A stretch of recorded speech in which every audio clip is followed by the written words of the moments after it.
Let us call it national interest.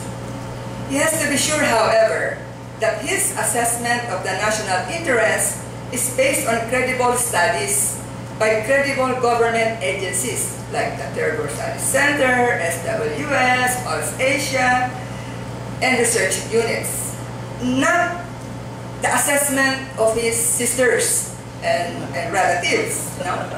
After weighing the two sides, he should decide in favor of the national interest without violating the freedom of religious belief. Pluralism. Last question. Okay, that's the last question. My answer. Now is the time for President Aquino to show the people that the non-establishment clause works and is taken seriously by the government. He can do this by signing the RH bill. The bill has attracted a great deal of attention, and if the debate is not resolved now, the people will get confused. Attorney Raul talks of confusion. Now, the more he will get confused and doubt his commitment to the national interest.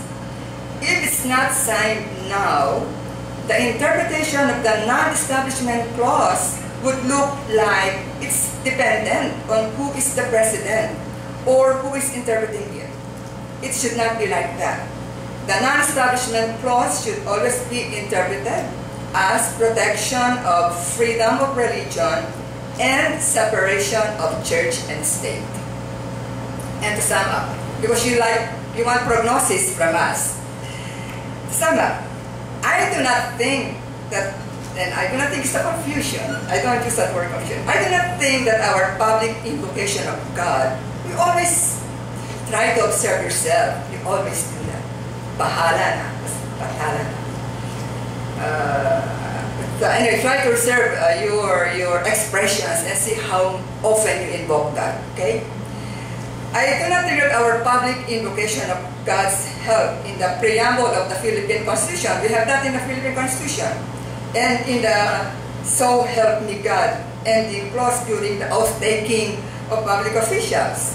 Psalm 333.12 on the New Peso Bills, that's mentioned in your invitation, as well as the invocations that open most public ceremonies, indicates that the government's decisions are or will be colored by sectarian beliefs. This is just habit for me, and it's just natural for us human beings to invoke superhuman beings, isn't it? But we can invoke the superhuman being in a manner that we want to, not as dictated by just one religion.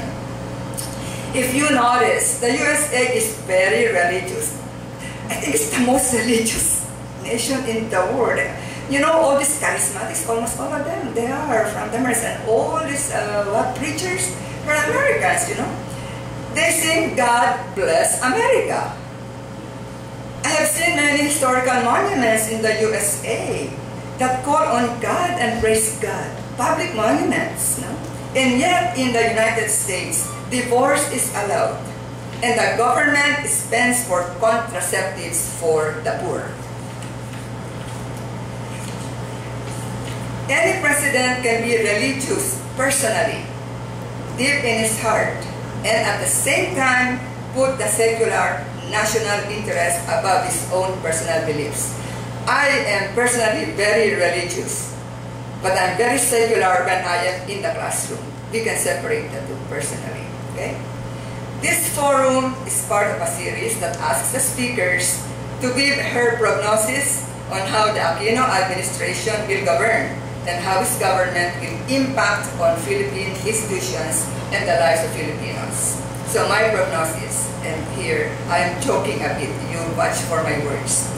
My prognosis is that President Aquino will pray very hard for guidance to make the right decision.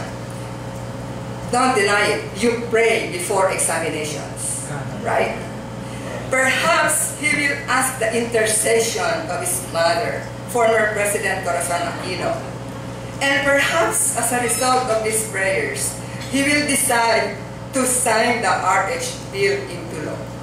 And I pray to God that his presidency and the whole Philippines be blessed for this. The RHP, if properly implemented, will contribute tremendously to the improvement of the lives of the Filipinos. Those who will be directly benefited are the poor who have no access to contraceptives. We have access to contraceptives. It's legal, they're available, but the poor cannot buy them. But even those who are financially endowed will be benefited, because a Philippines that is free of hundreds of poor children begging on the streets and sleeping on the sidewalks will be much more wholesome place to live in. So everybody will benefit. Thank you very much, and God bless you.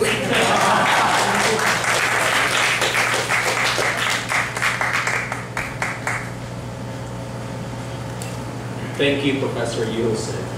I would now like to open the floor for the question and answers. Here's what we're going to do.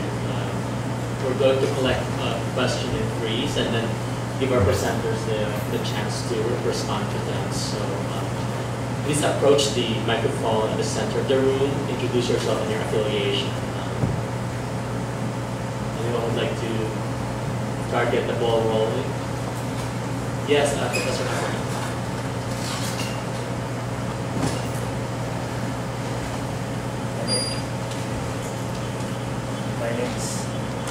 My name is Andrew Abraham, Professor of Art Studies. Just 2 points. One historical, and this has something to do with UP. Raul, former Dean Raul has mentioned it. In the mid-50s, Vidal Tan, who was very close to John P. Delaney of the Society of Jesus, who was the rector of the community church here. I don't know if it was called. In fact, he was the one who initiated the building of the Church of the Holy Sacrifice.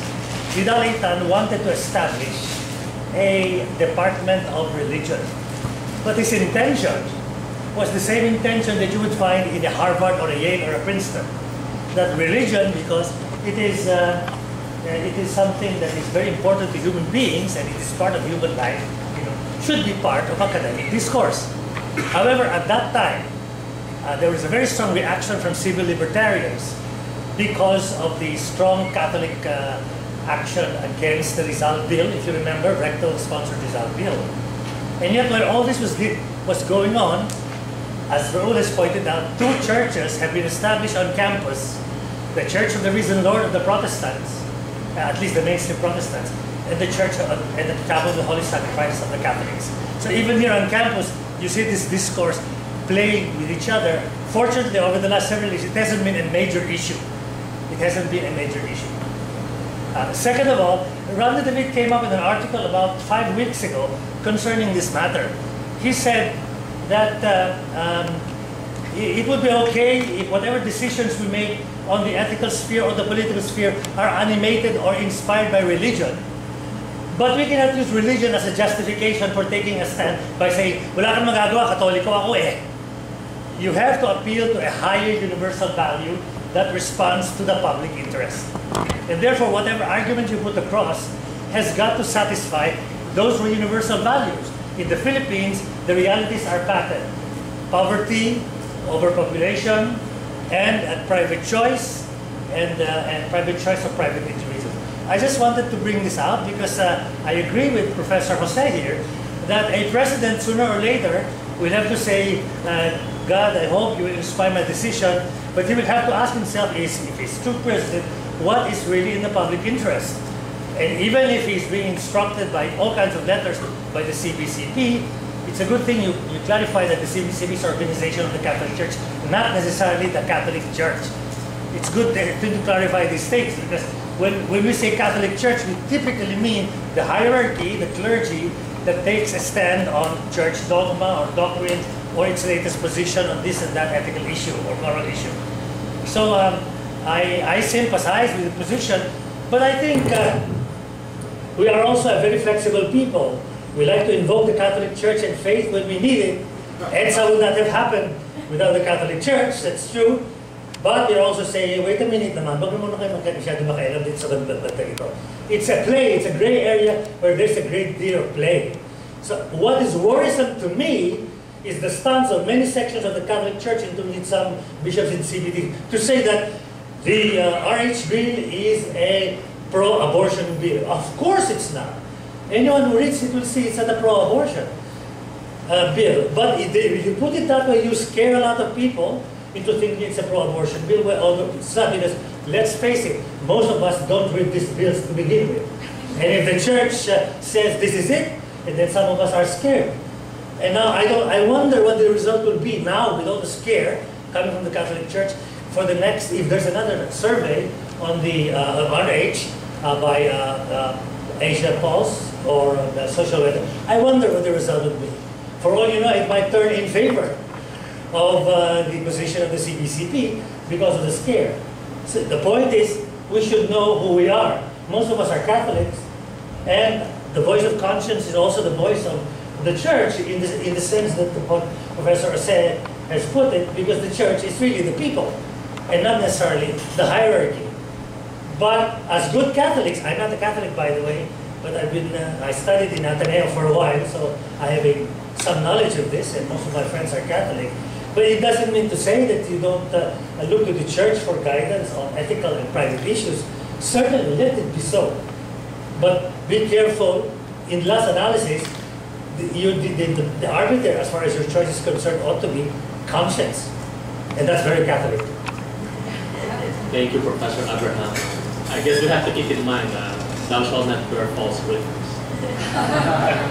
Another question.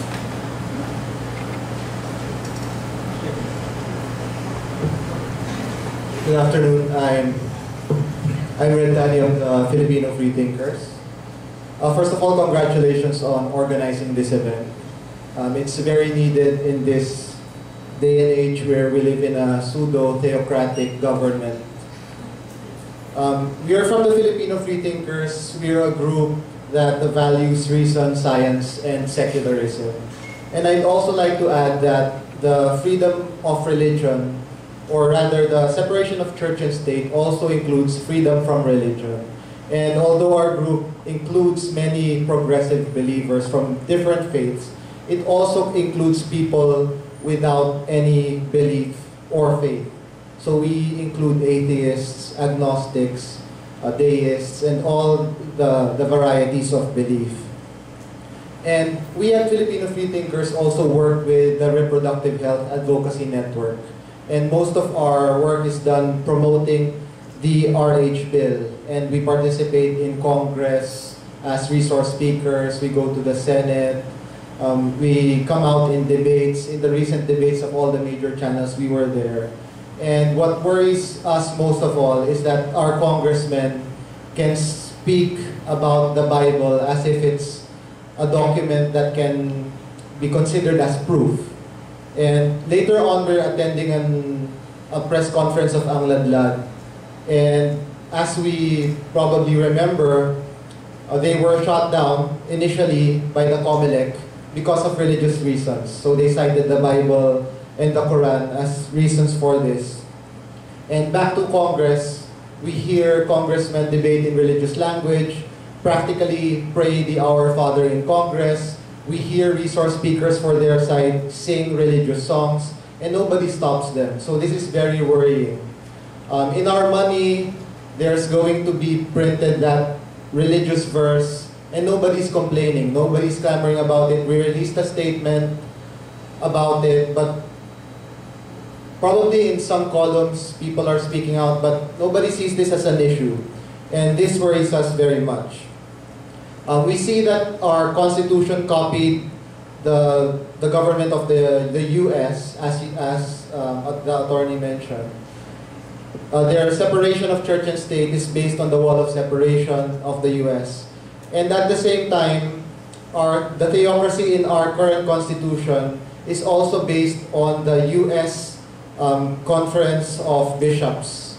So that the life of the mother and the child shall be protected equally. That's from their pastoral plan following the Roe and Wade resolution. So they're exporting their own version of theocracy to many other Filipino countries around the world. And my question is this: